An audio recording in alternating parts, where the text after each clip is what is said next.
me thank those who have spoken before me and remind us that interference in Africa started with slavery. When slavery had lost its value, it graduated into colonization. And that is the context in which Berlin must be seen, when the European powers sat in Berlin and divided the continent of Africa into spheres of influence. When colonization had lost its luster through a combination of certain realities and agitation from the continent, we regained our independence. But as John Henry Clark, that great African-American, said, we regained independence by mimicking European governance systems. And he rightly says, no African country will ever succeed on the basis of those systems. After that, the neo-colonial project was instituted. And all of us will remember Kwame Nkrumah's book, Neo-Colonialism, the Last Stage of Imperialism. And he there says the most dangerous.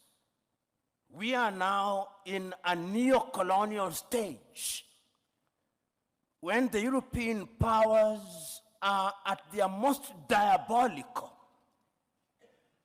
when the Americans are at their most diabolical. And it's not lost on me that they'll be meeting in Hiroshima next week as the G7. And how do they interfere? They interfere militarily.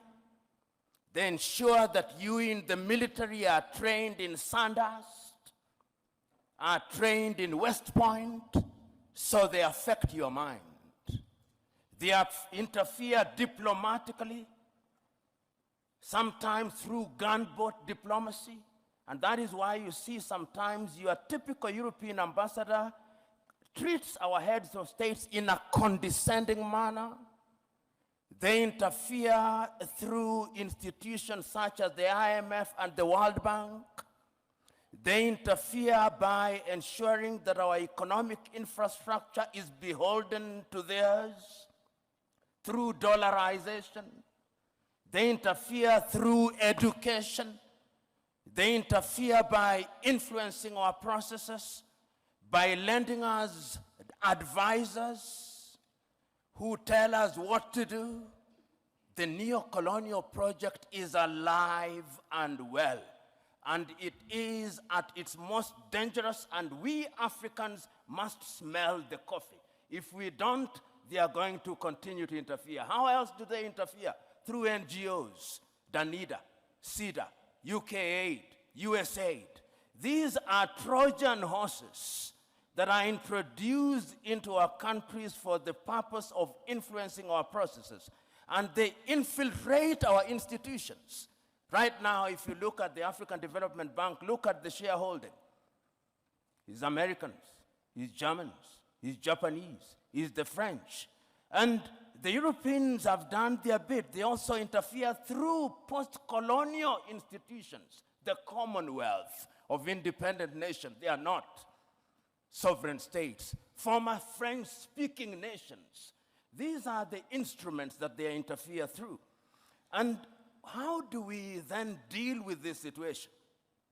We Africans must now begin to recognize, and this was recognized as early as 1963, and the chair of the commission is here. They'll be celebrating 60 years in Addis Ababa, Ethiopia.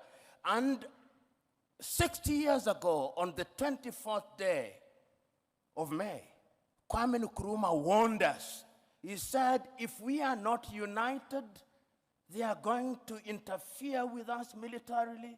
They are going to interfere with our economy. They are going to interfere with our agriculture. They are going to interfere with our health. Our duty, and I hope that when African heads of states and government meet in Addis next week, it will not be another jamboree at which pro forma speeches are read. I hope it will be an occasion to give meaning to Africa Agenda 2063, I hope it will be an occasion to give meaning to Africa Continental Free Trade Area. I hope it will be an occasion to revitalize the Malabo Declaration, the Maputo Declaration, the Yamoussoukro Declaration. In other words, we Africans, as I conclude, we Africans must stop operating in silos. Rwanda alone will not confront them. Burundi alone will not confront them. But if we go through the regional bodies and ultimately the African Union, we may indeed succeed in putting away this bulwark. And remember, it is no longer just Europe. There is a new scramble for Africa. The Chinese are here. The Turks are here. The Qataris are here. All of them are coming back. And the military bases that you see here is telling you that if you don't behave, we are going to use force.